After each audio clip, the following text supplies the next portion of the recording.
Viola Davis.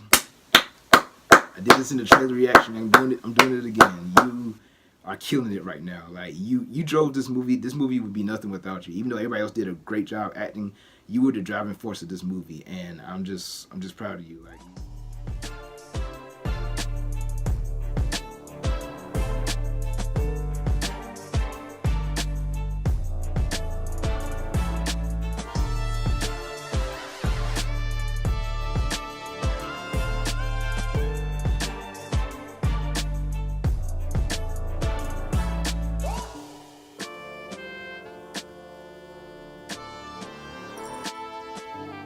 What's up, YouTubers? This is Tyler Kinesis here, and I'm excited because today, finally, my first ever movie review. I've been trying to get this going, but I finally got a chance to get time to do it. Today, we're going to be covering Widows. This movie stars Viola Davis, Liam Neeson, Colin Farrell, Michelle Rodriguez, Daniel Kaluuya, Brian Tyree Henry, Carrie Coon, Elizabeth Debicki, Robert Duvall, John Bernthal, as well as Cynthia Erivo. And so the premise of the movie is you have these 4 widows who are clueless about what their husbands are doing in the criminal activity. Like, they have no clue that they're out here robbing banks, getting involved with mob dealers and all types of stuff. Like, in the beginning of the movie, they show well, it's in the trailer, but they show the husbands going through a bank heist that goes horribly wrong, and unfortunately all of them get killed because of it. And now this leaves the 4 widows to defend for themselves, and next thing you know, they're like, wait, why are all these people, like, their things are getting repossessed, folks are showing up at their doors, like, we heard you have so-and-so, we need to repossess this, we need to yo a certain amount of money, and come to find out it's millions of dollars in debt. So it's serious. Like wait a minute, like, they find out at the last minute after the funeral that their husbands were tied up in criminal activity. They had no clue. So this leads to, in the background, there's also a political battle going on between Brian Tyree Henry, the guy from ATL, the guy from Atlanta who plays Paperboy. He's going in I believe it's a mayoral race against Colin Farrell's character, and that one is like it's tied to the what the husbands have done. You'll find out in the movie. I can't tell you exactly what happened, but they're tied together. And the brother of Brian Tyree Henry's character, the guy from Get Out, Daniel Kaluuya, he's the guy who does dirty work behind the scenes. Like, he's trying to collect the debt of Viola Davis's husband, who he wants $1 million, and it's like, bruh, I don't know who's gonna pay. Either you're gonna pay or you're gonna die. He's telling Viola Davis's character that. So like she has to come up with this money, or else she's gonna end up getting killed. So that's the premise. I love how this movie, they never really have a slow part. Like, they pick up right in the middle of the action. I love in media res. That's like a term where, right, the movie begins in the middle of the action. So they introduce all the characters really quickly, and they show, okay, what's about to happen, what's going on, and then you come to find out, these 4 guys just get caught up in the worst end of a police shooting, and the police take them out. The 4 widows that get left behind are Viola Davis, Michelle Rodriguez, Carrie Coon, as well as Elizabeth Debicki. And you find out that each one of them is going through a certain struggle that the movie details, and you see how all of them are very different. I love how all these characters are so different from each other, and the only thing they have in common is that they owe millions of dollars in debt to these gangsters who it's basically going to kill them if they don't come up with the money. So yeah, like that. I love that dynamic of these people who have nothing to do with each other, have nothing in common, have to learn how to work together to overcome their obstacles. Like, in this case, they're kind of forced. I don't condone crime, but like, I can understand this movie more so than Set It Off. Of course, it's going to get Set It Off comparisons because, you know, it's an all-female squad committing robbery, going through a bank heist and stuff. But the reason I can understand this group of women more so than the woman from Set It Off is because I felt that in Set It Off, it has to be another way. And they got kind of greedy because, like, once they robbed the first time, they just kept on doing it. I'm like, look, y'all, just chill out. You got the money, just stop. But their lives weren't in danger. They just had, bills to pay, But in this movie, like, they don't come up with this money in, I think it was 6 months, they're gonna die. So yeah, it was much more understandable and serious in this movie than in compared to Set It Off. But enough of that. It's not trying to be Set It Off. It's his own movie. And another thing I like about this movie, it's only like there's only one big heist they're trying to pull off. It's not multiple. Like the build up towards the heist, like it just gets more and more intense. You start finding out more about characters. Like oh snap, I didn't know so and so was like. There's a lot of backstabbing in this. Like I'm like it makes you mad because like there's certain characters you thought were just straightforward, and you discover the backstory. You can kind of relate to them, but it's like, yo, you doing this? Like, what's up? I tell you, Daniel Kaluuya's character, the guy from Get Out, he's ruthless. He's ruthless in this movie. Like he's basically a debt collector. Anybody who's not paying up, you gotta take him out. And the way he does it, it's like, bruh, they make it seem so realistic, and I love that. Like, don't be cartoonish with it. Like, just show what really goes on in the world. Like, real life is suspenseful and thrilling enough. You don't need to try to make up some charismatic scenarios. Like, no, this dude. He I love his versatility, Daniel Kaluuya, because like he's played a clueless boyfriend in Get Out. He's played a Black Panther best friend in Black Panther.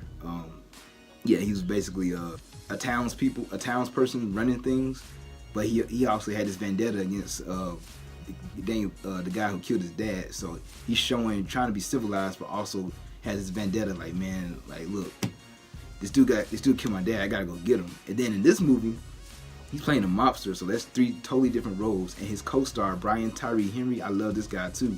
Paperboy from Atlanta. He plays a trap rapper, Paperboy, and he's also shown up in This Is Us as one of the guy's brothers. Like, they showed a flashback of him and he was a jazz musician, so the dude can sing. He can play versatile roles. He can play a corrupt politician, which he is in this movie, and he can play a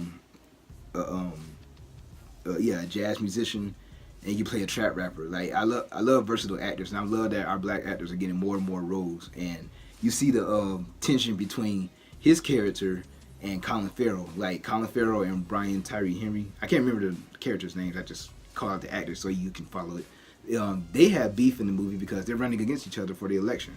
So both of them have some shady tactics, but I think I side with Brian's character more because he like, you kind of understand how, you know, the system's rigged. Like, you got this corrupt kind of racist government in Chicago going on, and he has to pull a few strings, and it's like, bro, you gotta do it. He has to do what he has to do. And his brother Daniel Kaluuya is like, he's trying to say, like, bro, I don't need you out here in these streets, like, just causing trouble. Like, make sure you be careful. And the guy was like, all right, but he does what he has to do. He takes people out who he feels like is a threat to not only his income but his brother's political race. So it's that tension, and you find out how they are connected to what's going on with the widows. Like, everything ties in together so well in the movie. I can't tell you how because I don't want to spoil anything, but it ties in so well with the heist that they had to pull off. And the most hated character in this movie, I couldn't stand him, was Robert Duvall's character. He plays Colin Farrell's dad. He used to be the mayor of the city that they're in right now, or the district that they're in, and he's stone cold racist. He's Trump. Like, I'm sorry, he's Donald Trump all day. Like, if you watch this movie, you're gonna be like, yep. And the stuff that they say behind the scenes, like, you can tell that's what be going on behind the scenes in political offices. Like, that's how they talk, man. Like, they talk down about people they don't like, minorities, women, anything that's. And the funny thing about it, Colin Farrell, he's like, he kind of has that racist side to him, but he's just. All he wants to do is just be mayor. Like, he really doesn't care about what his dad. He's trying to disassociate himself from his dad. Actually, he's like, look, man, that's in the past. I'm just trying to win this thing. I got goals, aspirations. I'm trying to run this town. And his dad is basically trying to fill him with this nonsense. And they have beef too. So yeah, that I like that character dynamic, and you can see another. Let's get on the shots of the movie.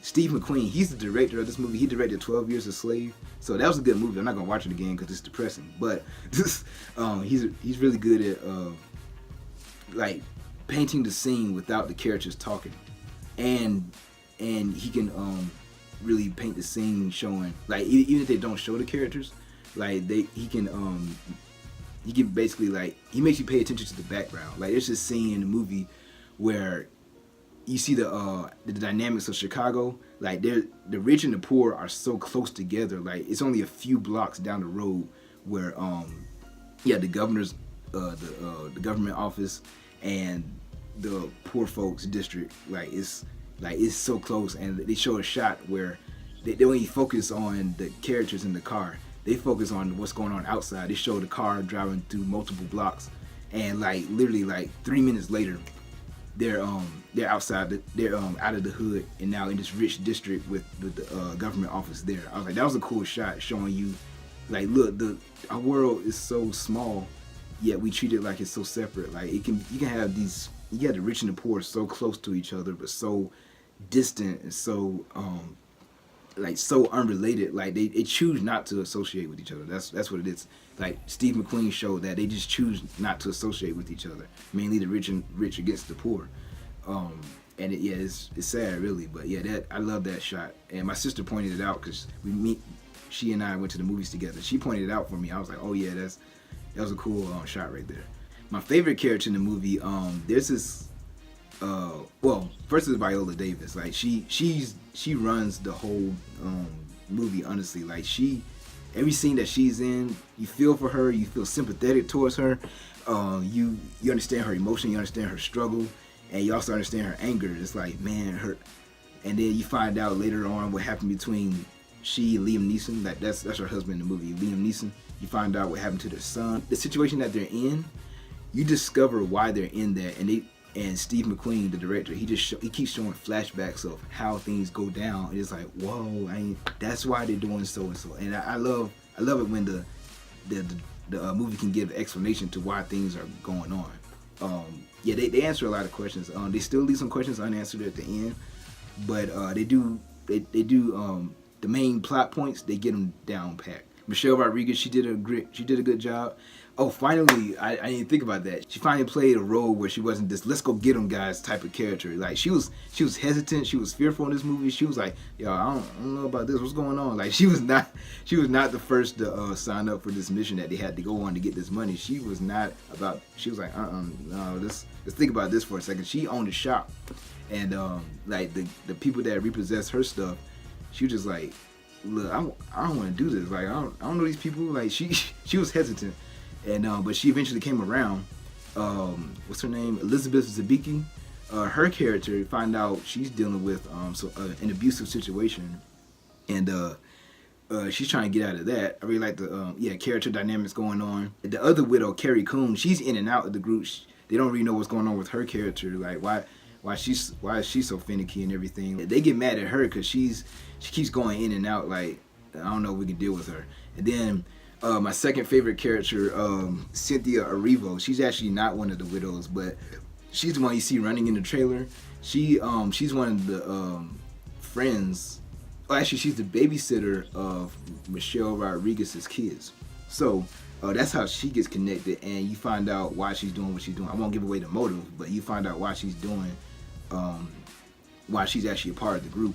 And I just want to say, like, all the build-up is good, but when the heist actually goes down, the one that the whole movie is based on, it's intense. Like I love realism, y'all. There's no Colombiana stuff where there's this little skinny chick taking down these overly muscular men. I'm not saying women can't fight. I'm just saying, like, if somebody has you in a sleeper hold, I'm not getting out of that. So I know somebody who's like really skinny and frail, not just gonna flip a person over. Like it has to be. I mean, you have to have like Ronda Rousey or Holly Holm type of maneuvers. Even but a guy's like really big, he still might be able to best you. So it's like this movie didn't do that. They focused on like it was weapon warfare. Like they focused on the heist. Man, that heist scene, I loved it because I love suspense. I say that in every video that I post, but I love suspense, y'all. I love thrillers, like what's about to happen. I love looking around the corner. You don't know what's about to happen. You don't know what's going on. You gotta take out this person. Like And you can feel the intensity and the emotion in that scene, because you know deep down they're like, man, we really don't want to do this, but we got to, and because they're gonna kill us. And yeah, and everything just ties together in the end. Like you figure out like all these different character arcs going on. It's a circle of decision making that keeps on affecting the outcome of the movie. And I can't give away too much, but yeah, everybody did their job well. It was well acted. I'm glad Michelle Rodriguez is no longer playing the same character that she's played in Avatar, SWAT, Fast and the Furious. Just that, yeah, let's go get them. The main gun girl going in and shooting stuff. No, she has depth to her character, and you can tell that was the director's decision. Like we're going to show the world your acting chops, and I'm glad she got a role that she can express herself differently this time. Cynthia Erivo, her character, I'm really starting to like her as an actress, because this is the second movie I have seen in a row. I think she's up and coming. Correct me if I'm wrong. I'm not sure, but I might be pronouncing her name wrong too. But this is my first time seeing her. Like she has played in the movie I saw earlier, Bad Times at the El Royale. She played a singer in that one. That was really good. And now in this movie, she's one of the she's part of the heist that goes on, and she does a really good job in this movie. So now she's one of my up and coming favorite actors. So Viola Davis, I did this in the trailer reaction. I'm doing it again. You are killing it right now. Like you drove this movie. This movie would be nothing without you. Even though everybody else did a great job acting, you were the driving force of this movie, and I'm just proud of you. Just showing your acting range, your desire to really take on the character the way you do. Like you're doing a really great job, and I hope you continue to do that. One takeaway from this movie, one message that everybody can learn: like, know what your spouse is doing. Like get involved in your spouse's life. Y'all are on one team, and the Bible says, "Be of one flesh." Y'all should be on one accord. Like, come on now, let's don't. You should know that your spouse is out here doing criminal activity. You need to figure out where the money is coming from. Y'all should share the same bank account, share the same financial plans, everything. You should know what your other half is doing out there. Like you need to, like y'all compliment each other. You should know what the heck y'all doing, so you don't get caught up in somebody trying to murder you because what your spouse has done. So, like, yeah, just moral of the story. Yeah, operate well in marriage, and this mess won't go down. Just stay out of crime. Make sure your marriage is straight. Make sure it's tight. Yeah, stay out of. Don't be corrupt, y'all. Don't be a corrupt politician. Don't be a corrupt gang member. Don't be a corrupt bank robber. Just live life the way you're supposed to. A sweet, docile life. Doing the right thing, and great things will turn out. And not saying bad things won't happen to you, but great things will. So you'll make the right connections and everything. So yeah, moral of the story: get involved in your spouse's life, because y'all are the same person. Y'all are one flesh. Y'all are on a team. You should know what the heck your spouse is doing, so you don't get involved in stuff like this. This movie, it was close to perfect, but I had to take some points off because the ending was kind of abrupt. It was like not anticlimactic, because the climax was dope, but just after that, it was just kind of, okay, let's wrap this up, y'all. We gotta go. It felt like that, so I gotta take some points off. But the movie is well acted. I was following everything. Like I couldn't wait to see what was going on next. There's some characters I hated. There's some characters I really liked, and everyone did their job flawlessly. I was happy to see this movie. This movie gets an A. Gotta give it an A. Like it's not an A plus, because yeah, like I said, the ending was very abrupt and just felt like, oh, we're done. Okay. But it did wrap up a lot of points well, so I can't be too hard on it. It's a great movie, y'all. It's one of the best movies I've seen all year, honestly. So yeah, this is Telekinesis, and hey, got my first review knocked out. Let's go. Now this is Telekinesis, and I'll catch y'all later.